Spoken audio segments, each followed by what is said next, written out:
Now to get started with C Sharp, the only prerequisite is that you need to have latest Visual Studio installed, which comes with the .NET framework, which contains the C Sharp programming language and many other libraries to build web applications, Windows desktop application, APIs, etc.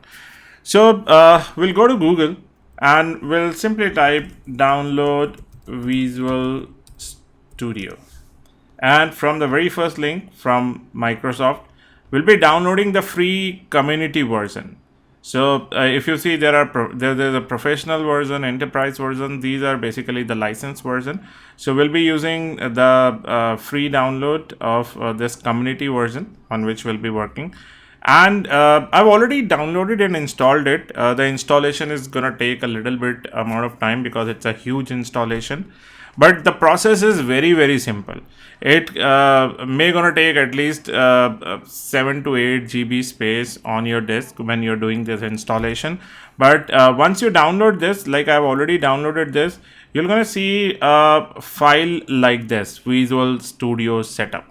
When you double click on it, it starts the installation process, and during the installation process it will show you a screen like this where you need to select this .NET development environment.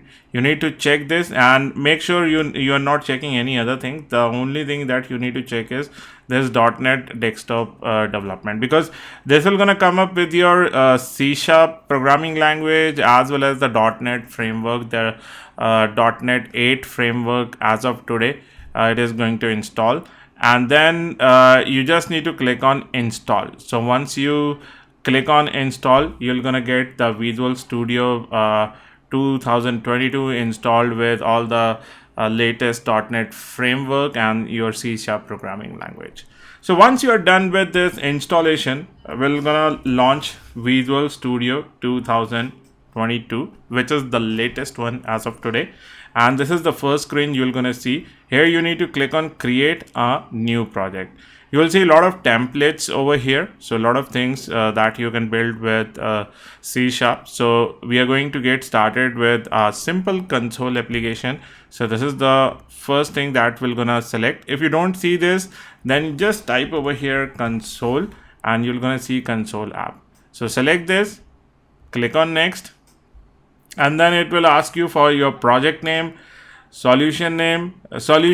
What is solution name? Don't need to worry about it right now. We'll be discussing about the same, but for the timing, just give the project name. This could be any name, so I'm going to give this name as C#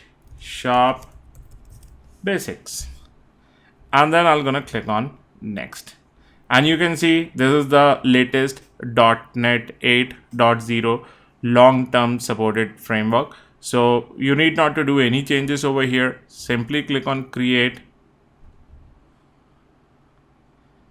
and then it's gonna launch your workspace, which actually gonna look like this. So here you'll see your project and a by default C# program file which is created like this. The very first program is to print something in any programming language, like to print hello world.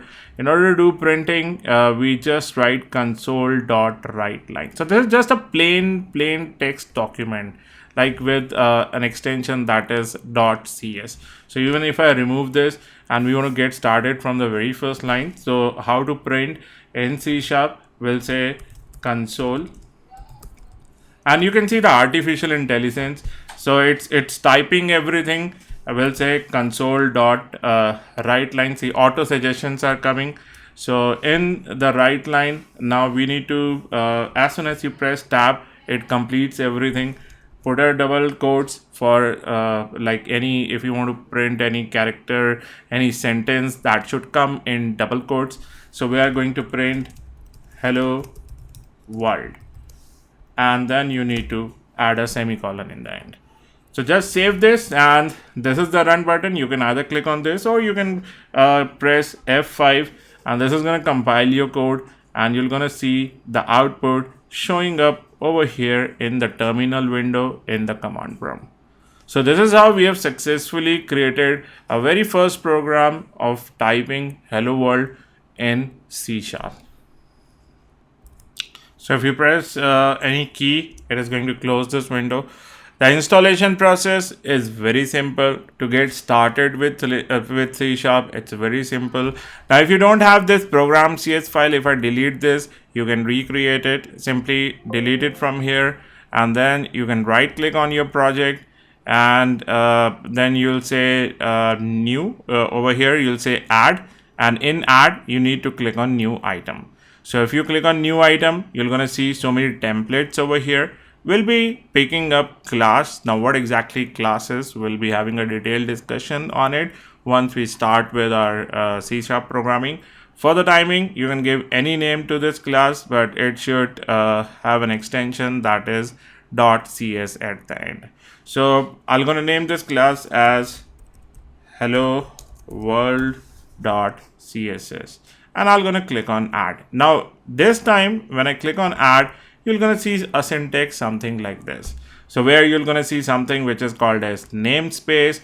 Namespace is something like a package, a container. If you have worked on other programming languages like Java, then in Java we have packages. Packages are nothing which are like folders. So this is something like a folder. This folder contains your class, which is like hello world. Now what exactly internal keyword is, what are these things, we need not to worry about it right now. We can even remove these things without even using these things. We can execute our program. So if I remove this and simply write console dot write line, and here I'll again say hello world and save this, press F5, and see there were build errors because I missed to add a semicolon at the end. So if you make any mistake, the compiler will gonna throw you some exception. You're gonna get some runtime exception, some compile time exception. So based on that, you need to do your troubleshooting, and then you need to fix the issues that you're facing.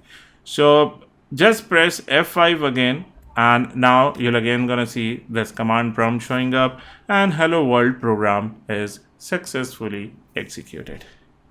So that is all we're gonna do in this lecture. In the next lecture, we're gonna integrate our stuff with Selenium, and then we're gonna see how we can add some Selenium packages and launch our browser and execute the very first automation script.